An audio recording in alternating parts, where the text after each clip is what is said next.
Bon, moi, je suis infirmière référente à l'EHPAD Sainte-Monique, de l'association Notre-Dame de Bon Secours. Une des missions de l'infirmière, c'est de cadrer l'équipe, d'administrer aussi des soins techniques. En ce qui concerne le respect du choix du résident, j'illustrerai ceci par un exemple de prise de sang. Tout récemment, il y a une résidente qui souhaitait continuer le suivi de son contrôle de l'INR, c'est une prise de sang, par un laboratoire qu'elle avait l'habitude Enfin, elle avait l'habitude d'aller dans ce labo. Le médecin l'a écoutée, elle a été entendue. De ce fait, c'est le même labo qui continue à venir lui faire des prises de sang une fois par mois. Madame, une de nos résidentes aussi, qui a une préférence avec un certain soignant, a souhaité que ce soit un soignant lambda qui lui fasse sa prise de sang. Et elle aussi a été entendue et écoutée. Ainsi, sa prise de sang est faite par le soignant choisi par elle. Du coup, elle a été considérée en tant que personne et elle est satisfaite de son choix. Et il y a aussi un autre cas. Vous êtes satisfaite de votre choix, madame? Alors, elle est souple. Oui. Vous êtes satisfaite? Ah oui, très bien. D'accord. Ça m'a fait plaisir de venir à cette réunion parce que... Non, par rapport à la prise de sang. Oui, bah, ça va. D'accord. Je peux choisir. Elle a choisi.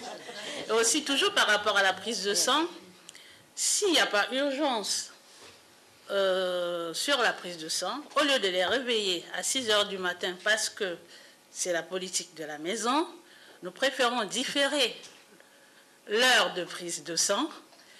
Et cette prise de sang, elle est faite à 8h30 ou 9 h si ça ne nécessite pas que le résident soit à jeun. Voilà. Un autre exemple, j'en ai plusieurs à vous donner. Bon, parce que ça fait quand même 15 ans que je suis dans la maison, j'ai eu pas mal d'expérience. Ceci concerne la forme du médicament. Si le résident préfère, au lieu d'avaler un comprimé, il préfère la poudre, le médecin, il est informé, il valide le choix du résident et l'administration est faite en tenant compte de cette forme. Si aussi, à l'heure du repas, le médicament, enfin, le résident préfère ne pas prendre son traitement à l'heure de thé, derrière ce refus, peut-être il y a quelque chose. On n'insiste pas. Le soignant va vaquer à d'autres occupations. Il revient. Il redemande au résident. Il lui propose si il ou elle veut bien prendre son traitement à l'heure T. Elle dit oui et le médicament il est administré. S'il y a toujours refus, le relais il est passé à un autre soignant. Tout ça, ça contribue au respect du choix du soignant. Du choix du résident, c'est un lapsus, hein, le choix du résident. Mais par